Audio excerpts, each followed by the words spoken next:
काली बहू की मॉडल सौतन। अंजना अपने बेटे शुभम की शादी गांव की एक काली लड़की सोनम से करवा देती है, जो कि शुभम को पसंद नहीं आती। गृह प्रवेश के बाद जब सोनम उसे दूध का गिलास देती है तो शुभम गिलास फेंक कर कहता है, देखो तुम मुझसे दूर रहो, मैं तुम्हें पसंद नहीं करता। मैंने तुम्हारे साथ शादी कर ली है, इसका मतलब ये नहीं कि हम दोनों पति पत्नी बन गए हैं और साथ रहेंगे।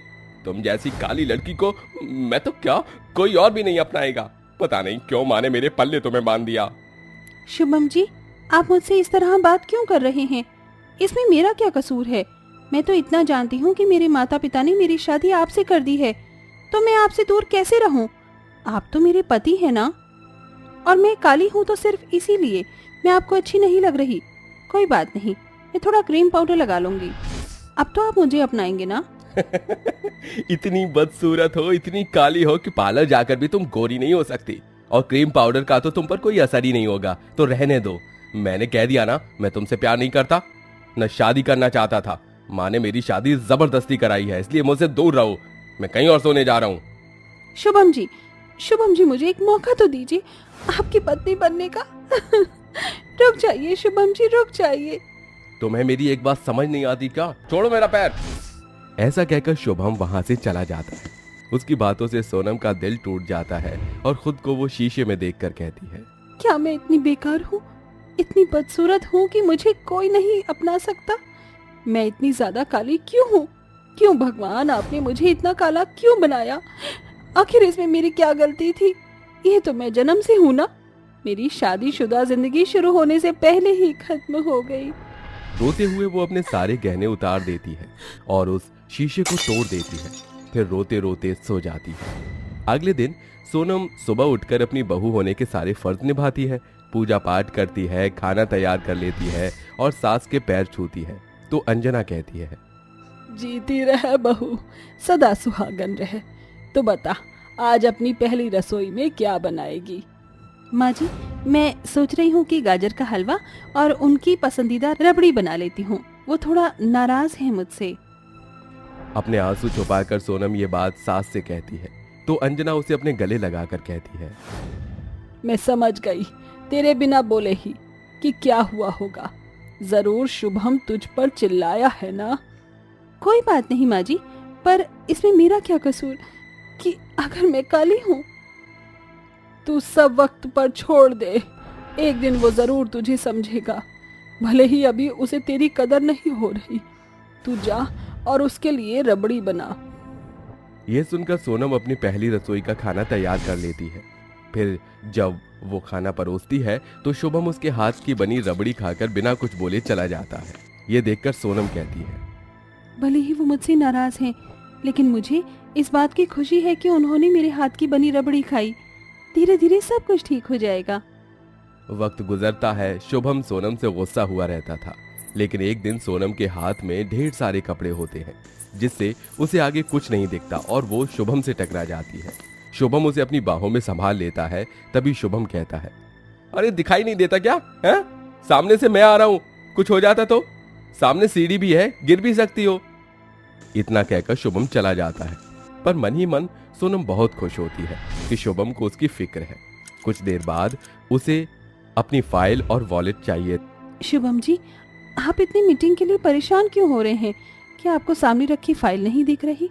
देखिए, आपकी फाइल और वॉलेट सामने रखे हैं। थैंक यू, पर सामने आने की जरूरत नहीं है। मेरा अच्छा काम भी बिगड़ जाएगा तुम्हारी शक्ल देखकर। ये बात सुनकर सोनम का दिल दुख जाता है। वहीं दूसरी ओर शुभम रूपा नाम की लड़की से चक्कर चलाता है और उससे शादी करके घर में ले आता है। वो बहुत ही मॉडर्न लड़की थी, मगर उसे देखकर अंजना कहती है, अरे मोरी मैया, शुभम ये क्या है? और तेरे साथ में ये लड़की कौन है?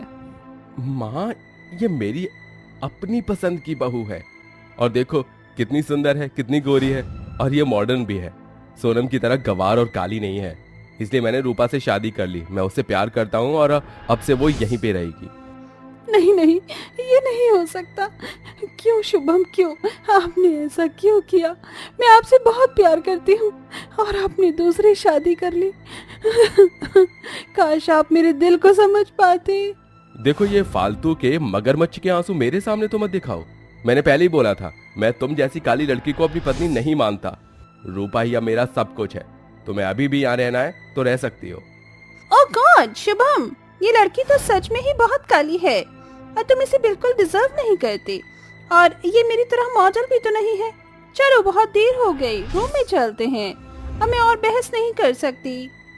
ऐसा कहकर वो दोनों कमरे में चले जाते हैं और सोनम अंजना के गले लगकर बहुत रोती है। माँ जी, मैं तो अपने मन में ये विश्वास लिए अब तक थी कि एक न एक दिन शुभम मुझे अपना ही लेंगे, लेकिन नहीं, वो तो मेरी सौतन ले आए हैं इस घर में और मैं तो उनके सामने बिल्कुल भी अच्छी नहीं हूँ। अब क्या करूँ मैं? बहू, तू खुद पर और भगवान पर विश्वास रख, एक दिन सब जरूर ठीक होगा। हाँ माँ जी। वक्त गुजरता है। रूपा घर में छोटे कपड़े पहनकर रहती थी, जो कि अंजना को बिल्कुल पसंद नहीं था और आसपास के लोग उसे देखकर अंजना को टोकते थे, लेकिन शुभम उसे कुछ नहीं कहता था। साथ ही रूपा इतनी मॉडर्न थी कि उसे घर के काम करने भी नहीं आते थे। वहीं कुछ दिन तक तो शुभम ने यह नोटिस किया और वो हर सुबह शुभम को नाश्ते के नाम पर मैगी और कॉफी बनाकर दिया करती थी, जिससे शुभम अब बोर हो चुका था। एक सुबह रूपा फिर मैगी और कॉफी बनाकर शुभम को देती है तो शुभम कहता है, ये सब क्या है रूपा, कभी तो कुछ और बना दिया करो। कब से मैंने आलू के पराठे भिंडी की सब्जी नहीं खाई, तुम बस मैगी बना देती हो, शाम को खाना बाहर से ऑर्डर कर देती हो। ऐसा कब तक चलेगा? मेरे पास इतने पैसे नहीं है, ऊपर से तुम्हारी शॉपिंग। अरे थोड़ा तो हाउसवाइफ बनो। व्हाट? तुम्हारी हिम्मत कैसे हुई मुझे ये सब कहने की? तुम जानते हो ना मैं एक मॉडल हूँ और तुम मुझसे हाउसवाइफ बनने की उम्मीद कैसे कर सकते हो? यू नो वेरी वेल कि मुझे ये सब बनाना नहीं आता, तुम्हें यही सब खाना होगा।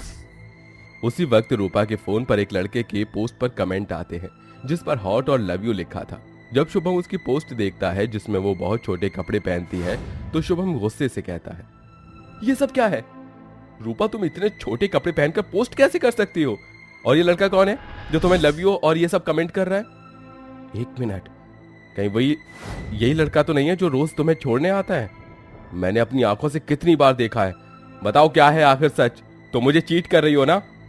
हाँ हाँ, मैं तुम्हें चीट कर रही हूँ। मैं तुम्हारे इतने रूल रिस्ट्रिक्शंस अपनी लाइफ में नहीं झेल सकती। मेरी मर्जी मैं कैसे भी कपड़े पहनूं और कोई भी बंदा मेरे साथ घूमे, ये मेरी मर्जी है। तुम्हारे साथ शादी करके तो मैं फंस गई हूँ, मुझे तुम्हारे साथ नहीं रहना, समझ गई? मैं अभी ये घर छोड़ के जा रही हूँ। बड़े आए मुझे हाउसवाइफ बनाने वाले। हाँ? आज मुझे अपनी गलती पर बड़ा अफसोस हो रहा है कि मैंने तुमसे शादी की। भले ही सोनम कैसी भी हो, कम से कम मेरा ख्याल तो रखती थी।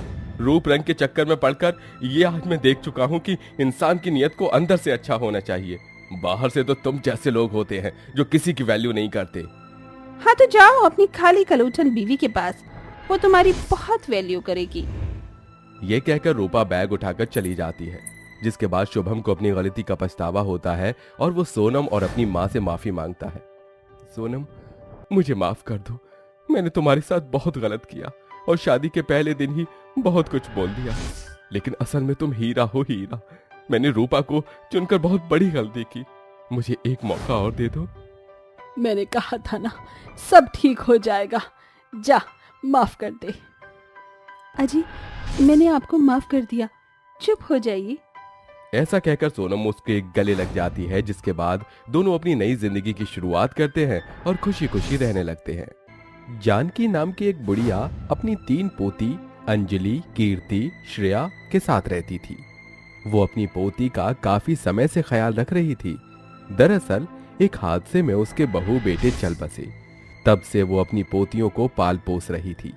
अपनी बूढ़ी आंखों और कमजोर हाथ पैरों के बलबूते पर भी वो दूसरे के घर जाकर झाड़ू पोछा का काम करती है। ऐसे ही शाम के समय मालकिन शिवानी उससे कहती है, अरे ओ अम्मा, यहाँ हाथ पर हाथ रखकर क्यों बैठी हो? तुम्हें काम वाम दिया था मैंने, वो हो गया क्या? बर्तन साफ हो गए? हाँ हाँ बेटा, मैंने बर्तन साफ कर दिए, रसोई साफ कर दी। मैं थक गई थी तो थोड़ी देर बैठ गई, इसीलिए मुझे पता है शाम का टाइम हो गया है। मैं तुम्हारे लिए चाय बनाकर लाती हूँ। एक तो बढ़िया हो आप, इतने धीरे धीरे काम करती हो। मेरी चुप्पी का फायदा मत उठाइए, मुझे कहना ना पड़े, काम समय पर कर दिया कीजिए। मेरा बस चले तो मैं आपको काम पर रखूं ही ना, कछुए की तरह करती हो। अरे नहीं नहीं बेटा, ऐसा मत बोल। तू तो जानती है मुझे अपनी 3 पोतियों को देखना पड़ता है। होता नहीं है मुझसे, लेकिन उनके लिए तो जीना ही है मुझे। मैं तुझे शिकायत का मौका नहीं दूंगी। 2 मिनट रुक, अभी अदरक वाली चाय बना कर लाती हूँ। बस इसी बात की वजह से मैं आपसे कुछ ज्यादा कहती नहीं हूँ, लेकिन काम तो आपको करना पड़ेगा। अगर पैसे चाहिए तो मुफ्त का खाना तो किसी को नहीं पचता। ये सुनकर बुढ़िया चाय बनाकर शिवानी को पिलाती है, जिसे पीकर वो कहती है, आहा, बस आपकी हाथ की बनी अदरक वाली चाय पीकर मुझे बड़ा सुकून मिलता है, और आपका बनाया हुआ खाना भी बहुत अच्छा होता है। इसीलिए मैं आपको कुछ कहती नहीं हूँ ज्यादा। शाम हो गई है, जाइए आप अपने घर जाइए। ठीक है, खाना मैंने बना दिया है और थोड़ा सा खाना बच रहा है तो मैं ले जाऊं? नहीं अम्मा, आज मेरी बहन आ रही है तो वो खा लेगी, आप फिर कभी ले जाना। ये कहकर जानकी अपने घर चली जाती है, जहाँ उसकी पोतियां बेसब्री से इंतजार कर रही थीं। दादी आ गई, दादी आ गई। दादी, आप हमारे लिए कुछ खाने की चीज लाए हो? हाँ दादी, बहुत भूख लगी है। 4-5 घंटों से हमने कुछ नहीं खाया। नहीं बच्चों, मैं कुछ लेकर नहीं आ पाई। मालकिन के घर उनकी बहन आ गई ना। मैं खाना बना देती हूँ जल्दी से, थोड़ी देर बस रुको। ऐसा कहकर दादी अपने घर में बचे कुचे 1-2 मुट्ठी दाल और चावल को लेकर पानी डालकर पतली वाली खिचड़ी बना लेती है, जिसे खाकर बच्चे कहते हैं, दादी ये तो बहुत पानी वाली खिचड़ी है, दाल भी कम है और अच्छी नहीं बनी। दादी ये नहीं खाना हमें। इतने दिन से आप हमें अजीब अजीब सा बोरिंग खाना खिला रही हो। कुछ अच्छा बना दो ना। हमारे दोस्त तो बर्गर पिज्जा खाते हैं। आज सोनू की मम्मी उसके लिए पैटीज लेकर आई हैं। दादी आप हमें कब खिलाओगे ये अमीर वाला खाना? हाँ दादी बताइए ना, हमें भी एक अमीर वाला खाना खाना है। अरे बेटा, अभी पगार आने में वक्त है, थोड़ा सब्र करो। और घर का राशन, तुम्हारे स्कूल की फीस भी तो देनी है। अमीर वाला खाना तो मैं खिला दूंगी तुम्हें किसी दिन, जब पैसे होंगे। फिलहाल ये खा लो, वरना पेट में दर्द होगा। ठीक है दादी, हम ये खा लेंगे। इसके बाद आप हमें लोरी सुनाना। ठीक है बच्चों। ये कहते ही बच्चे खाना खा लेते हैं। फिर जानकी उन्हें लोरी सुनाती है। चंदनिया छुप जाना रे, क्षण भर को लुक जाना रे, बिटिया मेरी सो जाए, नींदी आँखों में आ जाए। लोरी लोरी लोरी लोरी। चलो, तीनों सो गई। मेरी पोतियां अमीर वाला खाना मांग रही हैं। मुझे इनकी ये इच्छा पूरी करनी ही होगी, क्योंकि उनके माता पिता नहीं हैं, तो ये आस मुझसे लगाती हैं। ऐसा कहकर बुढ़िया सो जाती है। अगले दिन से वो मेहनत करके अपनी मालकिन के यहाँ काम करती है, और वहाँ का खाना बच जाया करता था तो घर लाकर अपनी पोतियों को खिलाती थी। उसे जो पगार मिलती है उससे वो घर का थोड़ा सा राशन ले आती है, और बाकी पैसों से अपने पोतियों की स्कूल फीस भर देती है। वो बहुत कोशिश करती है कि उनके लिए थोड़े से पैसों से जलेबी, रबड़ी या समोसे ले आए, लेकिन बदकिस्मती तो उसके साथ थी।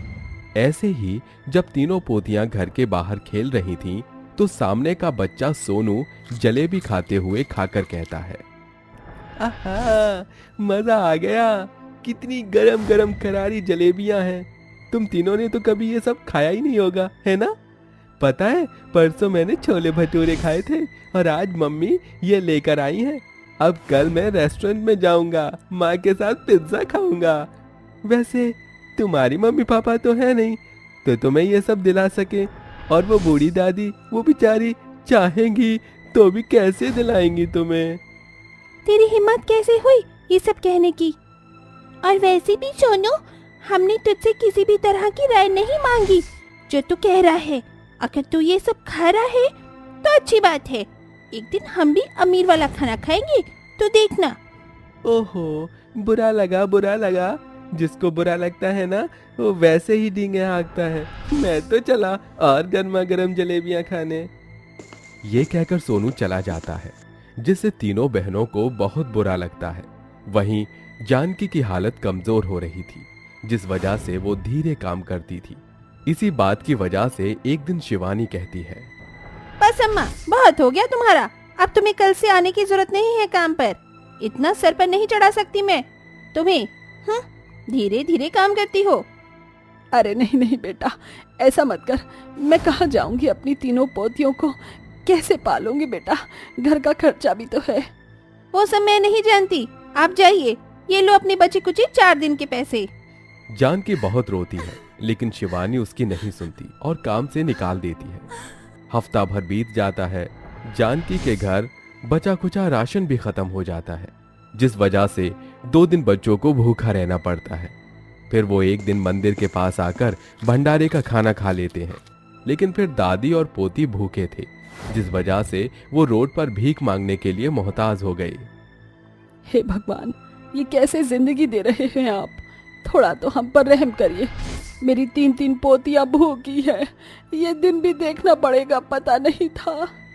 दादी, आप ज्यादा फिक्र मत करिए, भगवान जी हमारी सुन लेंगे। डैडी, भूख लग रही है। बेटा सब्र रख, कुछ ना कुछ मिल जाएगा थोड़ी ही देर में हमें। और जो पैसे मिलेंगे उससे मैं तुम तीनों को अमीर वाला खाना खिलाऊंगी। अरे कोई भगवान के नाम पर दे दो। अरे बेटा मदद कर दो। अरे हटो हटो हटो, पता नहीं कहां कहां से लोग आ जाते हैं भीख मांगने। तभी वो आदमी दुत्कार कर चला जाता है। फिर सामने एक छोटा बच्चा सड़क पर भाग रहा था कि जानकी उस बच्चे को एक ट्रक के नीचे आने से बचाती है। तभी उस बच्चे के माता पिता आकर कहते हैं, मेरा बच्चा रोहन ठीक तो है ना? शुक्रिया अम्मा जी, आपने मेरे बच्चे को बचा लिया, वरना ना जाने आज क्या अनर्थ हो जाता। शुक्रिया अम्मा जी। अरे आपके पैर से तो खून निकल रहा है, आप हमारे घर चलिए। अरे बेटा ठीक हूँ मैं। अरे नहीं अम्मा, आप चलिए। ठीक है बच्चों, तुम भी आ जाओ। बेटा ये मेरी तीनों पोतियां हैं, इन्हें भी ले चलो। ये कहकर वो लड़का अपनी कार में सबको बिठाकर अपने घर ले जाता है, जहां वो दादी की मरहम पट्टी करता है और उन्हें खाना खिलाता है। इतना बढ़िया खाने को खाकर दादी पोती कहती हैं, अरे भाई ये खाना तो बहुत अच्छा है, कितने समय बाद, और ये सब तो पहली बार खाया है। शुक्रिया बच्चों, बड़े दिनों से हमने खाना नहीं खाया था और ना ही मेरी पोतियों ने। शुक्रिया अंकल, ये बर्गर पिज्जा हमने पहली बार खाया है। हमारा बहुत मन था कि हम अमीर वाला खाना खाएं। सच में मजा आ गया, काश ऐसा खाना रोज खा पाते। आपका जितना मन करे उतना खाना खा लो। एक बात पूछूं, इनके मम्मी पापा नहीं हैं? हाँ बेटा, इनके मम्मी पापा नहीं है, इसीलिए मैं ही बोलती हूँ। पर अब मेरे पास काम नहीं है, तो कुछ समय से खाने के लाले पड़ गए थे। आपको काम तलाशने की कोई जरूरत नहीं है, मेरा बहुत बड़ा होटल है। अगर आप चाहो तो उसमें देसी खाना बनवा सकते हो। हाँ बेटा, मैं जरूर करूँगी। मैं खाना बनाने में बहुत अच्छी हूँ, मुझे सारा खाना बनाना आता है। उसी दिन से जानकी साहिल के होटल में देसी खाना बनाती है, जिसकी उसे अच्छी खासी पगार मिलती है और वो अपनी पोतियों को पालती है। साथ ही अमीर खाना खाने का सपना भी उनका पूरा हो जाता है। इस तरह वो सब खुशी खुशी रहने लगते हैं।